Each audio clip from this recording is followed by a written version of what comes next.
भाई ने सवाल पूछा, मेरा मैदा ख़राब है।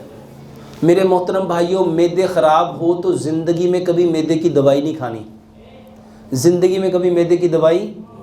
सबसे पहले मैं आपको आसान हल बताता हूँ, मैदा ख़राब हो जाए तो इसके लिए कोई दवाई चाहिए ही नहीं। क्या चाहिए इसके लिए? मेरे मोहतरम भाइयों, मैदा ख़राब है तो सबसे पहले मैदे को धो। सबसे पहले मैदे को करना चाहिए, वॉश करना चाहिए। देखो, हमने सारी ज़िंदगी सुना खाना खाने से पहले हाथ धोने चाहिए, खाना खाने से पहले। अच्छा, कभी ये भी सुना खाना खाने से पहले मैदा धोना चाहिए? सुना कभी? पता है क्यों नहीं सुना? क्योंकि हमने कभी इस्लाम को इतनी डेप्थ में पढ़ा ही नहीं। नबी सल्लल्लाहु अलैहि वसल्लम ने फरमाया, इंसान जितने बर्तनों को भरता है उसमें सबसे बुरा बर्तन उसका पेट। इंसान जितने बर्तनों को भरता है उसमें सबसे बुरा क्या है? पेट। अच्छा, एक बंदे का पेट ख़राब है, ख़राब पेट है, तो उसको पहले सही करना चाहिए कि उसमें खाना डालना चाहिए? तो पेट तो पहले ही ख़राब है और आप ऊपर से फिर खाना डाल रहे हो, तो उसको सही करने के लिए खाना खाने से कम आधा घंटा पहले पानी पियो, ताकि वो सारी जो पेट में गंदगी है वो उसको साफ़ कर दे। और किसी भी चीज़ को साफ़ करने के लिए हमने क्या रखा हुआ है? पानी। पानी है ना, तो खाने से पहले क्या करना चाहिए? पानी पीना चाहिए। तो खाने से कम आधा घंटा पहले पानी पियो। अच्छा, जब आप खाने से आधा घंटा पहले पानी पियोगे, बताओ पेट साफ होगा कि नहीं होगा? उसकी तेज़ाबियत, उसकी गंदगी, उसका कचरा मचरा कुछ ना कुछ निकलेगा कि नहीं निकलेगा? तो पहला काम ये करो। दूसरा काम, अपने दांतों को देखो। दांत कितने हैं? 32 दांत हैं और 4 तरह के दांत हैं। हकीम लुकमान फरमाया करते थे अपने बेटे को नसीहत करके, बेटा जो दांतों का काम आंतों से लेगा वो कभी भी ठीक नहीं रह सकता। जो दांतों का काम वो कभी ठीक। दांत हैं 32, 8 दांत हैं एक नोक वाले, इनका काम है खाने को काटना। तो सबसे पहले खाने को अच्छी तरह काटो, खाने को अच्छी तरह। दूसरे 8 दांत हैं, ये है 2 नोक वाले। पहले 8 दांत कितनी नोक वाले हैं? एक नोक वाले का काम है काटना, 2 नोक वाले का काम है फाड़ना। तो खाने को अच्छी तरह फाड़ो। और 8 दांत हैं 3 नोक वाले, इसका काम है खाने को चीरना। और 8 दांत हैं 4 नोक वाले, इसका काम है खाने को पीसना। तो दांतों का काम क्या हुआ? खाने को काटना, फाड़ना, चीरना, पीसना। मेरे मोहतरम भाइयों, ये कब होना था? जब खाना बार बार दांतों के नीचे आता। एक लुकमे को 32 बार चबाओ।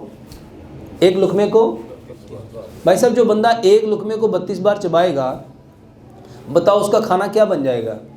अच्छा, हमारी बदकिस्मती है, हर बंदा पता ही कहता है, ओ डॉक्टर साहब हम तो खाना इतनी तेज़ी से खाते हैं। अच्छा, ज़रा कुरान से जानो, तेज़ी का काम किसका है? तेज़ी का काम किसका है? तेज़ी का काम किसका है? और खाने के वक्त हम सब कौन होते हैं? और फिर कहते पेट खराब हो गया। एक लुकमे को जो 32 बार चबाएगा, अच्छा 32 बार चबाने की नौबत ही नहीं आती। हमने कई बार एक्सपेरिमेंट कराया है। हम लोगों को कहते हैं भाई साहब जिसका पेट ख़राब है, कहते हैं मुझे ज़िंदगी में कभी खाना कम नहीं हुआ। हम कहते हैं खाना भी लाओ, आप भी आ जाओ। और मेरे पास अल्हम्दुलिल्लाह सुम्मा अल्हम्दुलिल्लाह, मेरे पास लोग आके बैठ के बाकायदा खाना खा के वो बताते हैं। मैं उनको प्रैक्टिकली बताता हूँ, ये नवाला है, इसको चबाओ और देखो 32 दफ़ा चबा के क्या बनता है। 32 बार जो खाना चबाएगा, बताओ उसका खाना क्या बन जाएगा? उसका पेट कभी ख़राब हो सकता है? पहला काम तो ये करो। और खाना खाने के 1.5 से 2 घंटे बाद पानी पियो, ये पहला काम। दूसरा काम, खाने के औकात क्या हैं? खाने का सबसे बेहतरीन वक्त जो अल्लाह ने बताया है कौन सा है? वो है सुबह का। कौन सा है? सुबह के वक्त में बरकत है, सुबह के वक्त में। और मगरिब के बाद क्या खोल दिए जाते हैं? शैतान। और हमारा खाने का सबसे बेहतरीन वक्त कौन सा होता है? हम सबसे अच्छा खाना कब खाते हैं? कब खाते हैं? अब आप ना यूरोप के अकॉर्डिंग आ जाओ। जर्मन की कहावत है, breakfast same like king. Breakfast किसकी तरह लेना चाहिए? बादशाहों की तरह। और लंच सेम लाइक प्रिंस और डिनर सेम लाइक बेगर। अच्छा, पंजाब का कल्चर क्या था? लोग सिरी पाई कब खाते थे? बॉम्ब कब खाते थे? निहारी कब खाते थे? मगज़ कब खाते थे? खाद कब खाते थे? पराठे कब खाते थे? लस्सी कब लेते थे? और मेरे मोहतरम भाइयों, मैं आपको दुनिया की सबसे जो बिल्कुल यूँ समझ लो वो खुराक जो आपको सबसे ज़्यादा बीमार करती है, वो है डबल रोटी, वो है। और माशाल्लाह यहाँ पे सारे बड़े फ़ख्र से कहते हैं हम तो स्लाइस और अंडा लेते हैं, और कितने अपने आप को एजुकेटेड समझते हैं। वो एजुकेटेड स्टूपिड हैं। अच्छा, डबल रोटी में जो पढ़े लिखे लोग हैं ना, वो जानते हैं इसमें आर्टिफिशियल बैक्टीरिया पैदा किए जाते हैं, और जब ये डबल रोटियां ख़राब हो जाती है ना, फंगस लग जाती है, उससे दूसरी चीज़ इससे पैदा की जाती है, बनाई जाती है, जिसको कहते हैं रस। जिसको क्या कहते हैं? डबल रोटी जो गल सड़ जाती है। और मैं कोई कहानी नहीं सुना रहा, वल्लाहि मैं पूरे एविडेंस के साथ बात कर रहा हूँ। अच्छा, हमारे यहाँ बड़े फ़ख्र से यहाँ नाश्ता होता है डबल रोटी अंडे का, यहाँ होता है चाय रस का। और ये सबसे बेकार चीज़ है आपके मैदे के लिए, जो मैदे को सबसे ज़्यादा नुकसान देती है। और मैं आपको हदीस से बताता हूँ, प्यारे पैगंबर जनाब मोहम्मद सल्लल्लाहु अलैहि वसल्लम ने पूरी ज़िंदगी कभी बग़ैर छने हुए आटे की कोई चीज़ खाई नहीं थी। ये जो आटा छान लेते हैं ना, नबी सल्लल्लाहु अलैहि वसल्लम ने पूरी ज़िंदगी उसके बनी हुई कोई चीज़ ही नहीं खाई।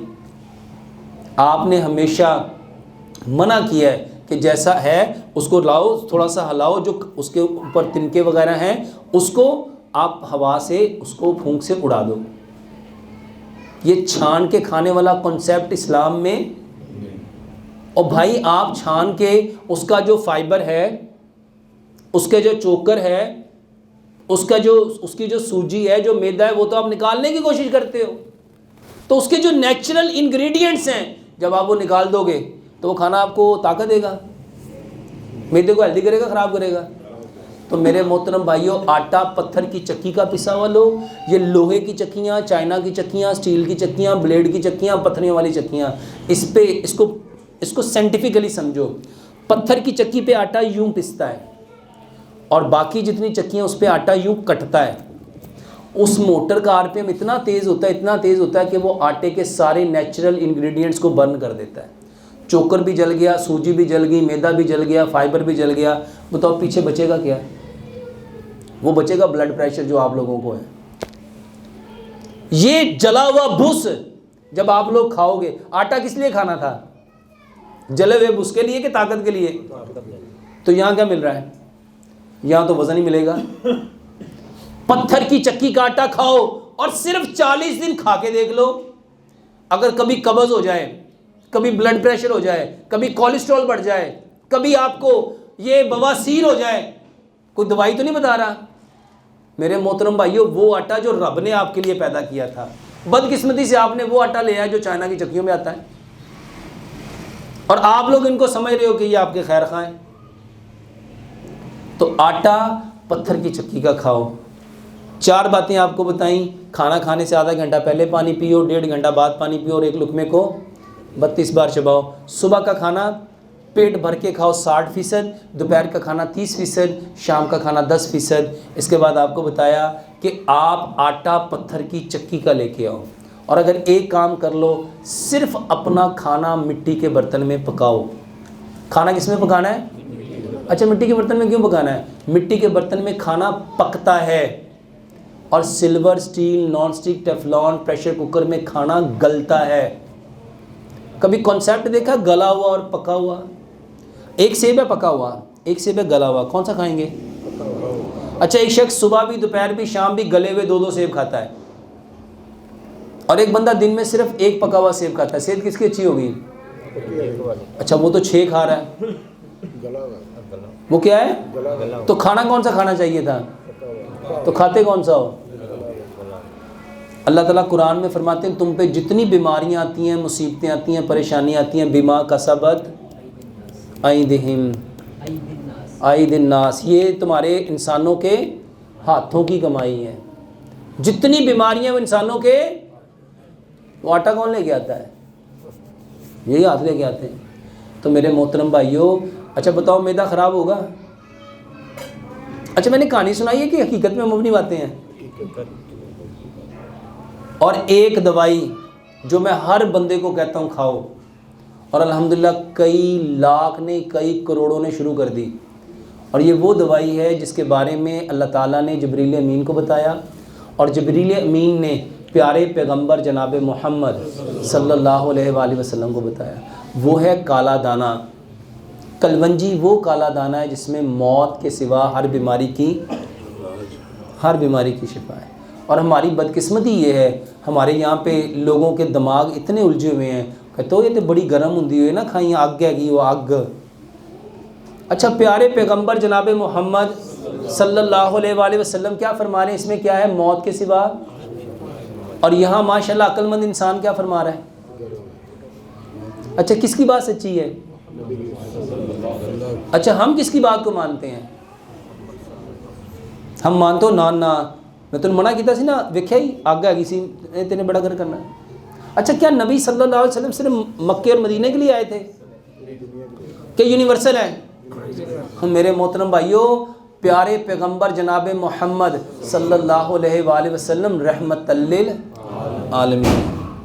तो कलवंजी, और दूसरी चीज़ है मेथी दाना। दूसरी क्या चीज़ है? मेथी दाना लेना है, मेथरे नहीं लेने। ये कलवंजी और मेथी दाना। मेरे मोहतरम भाइयों, अल्लाह का नाम लेके ये नीयत रखो कि बताने वाले कौन है?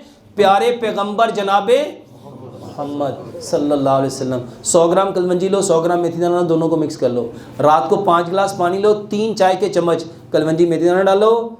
मेरे मोहतरम भाइयों, जिसको शुगर है, जिसको कोलेस्ट्रॉल है, जिसको एसिडिटी है, जिसके इवन कैंसर है, कोई बीमारी है, सारे ही खाओ। कैसे? 100 ग्राम कलवंजी, 100 ग्राम मेथी दाना, 5 गिलास पानी, 3 चम्मच उसमें डाल दो। जिसको शुगर है वो गुड़ ना डाले, बाकी उसमें 3 चम्मच गुड़ मिलाए और 3 चम्मच उसमें लेमन मिलाए। उसको इतना पकाओ, इतना पकाओ, इतना पकाओ, इतना पकाओ, 5 गिलास पानी, 4 गिलास रह जाए। इसको मिट्टी के बर्तन में रख लो। अगर इसमें आपको तजाबियत ज़्यादा है, आपको कब्ज़ ज़्यादा है, आपको बवासीर ज़्यादा है या फेस्चूला है, जिसके पेट ख़राब है, तो वो इसमें क्या करें? एक छोटा सा खीरा, एक छोटी सी गाजर, 2 इंच का टुकड़ा अदरक का, 2-3 टानियाँ सब्ज़ धनिया की, 2-3 टानियाँ पुदीने की उसके अंदर डाल लें। इस पानी को सारी रात पड़ा रहने दो। 1.25 गिलास सुबह, 1.25 दोपहर, 1.25 शाम, खाने से आधा घंटा पहले अपने मैदे को इससे साफ़ करो। यकीन जानो, ये जोड़ों का दर्द, ये बवासीर, ये कब्ज़, ये गैस, ये गैंठिया, ये जिसको आप लोग कहते हो ब्लड प्रेशर, जिसको आप कहते हो कोलेस्ट्रॉल, जिसको आप लोग कहते हो कैंसर, सिर्फ 45 दिन ये पी के देख लो, फ़र्क ना पड़े तो फिर क्या ना। दूसरी चीज़ जिसके बारे में हज़रत आयशा सदीक़ा रज़ी अल्लाह तआला फरमाती हैं, हमारे यहाँ जब कोई बीमार होता था तलबीना चूल्हों पे चढ़ जाता था, तलबीना, और उस वक्त तक चूल्हे पे रहता था, या वो शख्स सेहतमंद हो जाता था या वो अल्लाह से मुलाकात कर लेता था। तलबीना किसे कहते हैं? जौ का दलिया, जौ का दलिया। मैं उसमें कुछ चीज़ें ऐड करने को कहता हूँ अपने इस इलाके के हिसाब से। आप उसको गुड़ में बनाओ, दूध में बनाओ, और अगर किसी को दूध सूट नहीं करता वो उसको पानी में बना ले, और अगर किसी को शुगर है वो उसमें गुड़ ना मिलाए, बल्कि उसके साथ ये जो चीज़ें बताने लगा हूँ, 2-3 बादाम लो, 2-3 काजू लो, 2-3 पिस्ते लो, 2-3 अखरोट लो, आधी चाय की चम्मच सौंफ, आधी चाय की चम्मच सफ़ेद तिल, आधी चाय की चम्मच चारों मगज़ डालो। इसको कूट लो। इसको कूटना है, ग्राइंड नहीं करना। इसको कूट के जब जौ का दलिया पक रहा उसके अंदर डाल दो, ताकि ये अच्छी तरह उसमें पक जाए। और उसके बाद कोई से सीजनल फ्रूट ले लो, जैसे केला है, जैसे सेब है, जैसे अमरूद है, जैसे चीकू है, जैसे कीवी है, और इसके साथ पपीते के 2-4 चम्मच ले लो, अनार के 2-4 चम्मच ले लो, अंगूर के 2-4 चम्मच ले लो, 2-4 खजूरें ले लो। इन सारी चीज़ों को ग्राइंड करके इसका शेक बना लो, इसकी मूसली बना लो, और जौ का दलिया जो पका है उसको चूल्हे से नीचे उतारो और ये सारे फल उसके अंदर डाल दो, इसको मिक्स कर लो। मेरे मोहतरम भाइयों, जितने लोग कहते हैं मुझे ये कमज़ोरी, ये कमज़ोरी, ये कमज़ोरी, ये कमज़ोरी, ये कमज़ोरी, सिर्फ ये तलबीना खाओ। कैसे खाना है इसको? मेरे मोहतरम भाइयों, पेट भर के नहीं खाना, क्योंकि प्यारे पैगंबर जनाब मोहम्मद सल्लल्लाहु अलैहि वसल्लम फरमाया करते थे, मोमिन एक आंत खाता है, मोमिन, और काफिर इसको कम से कम खाओ। और साइंस कहती है, बल्कि हकीम लुकमान की आपको एक बात बताता हूँ, हकीम लुकमान कहते हैं कम खाना इंसान खाता है, कम खाना और ज़्यादा खाना इंसान को खाता है, ज़्यादा खाना। और आज बताओ खाना किसको खा रहा है?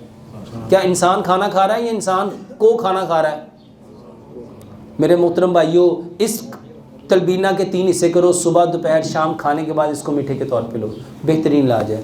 यहाँ कोई भाई सवाल पूछना चाह रहे हैं?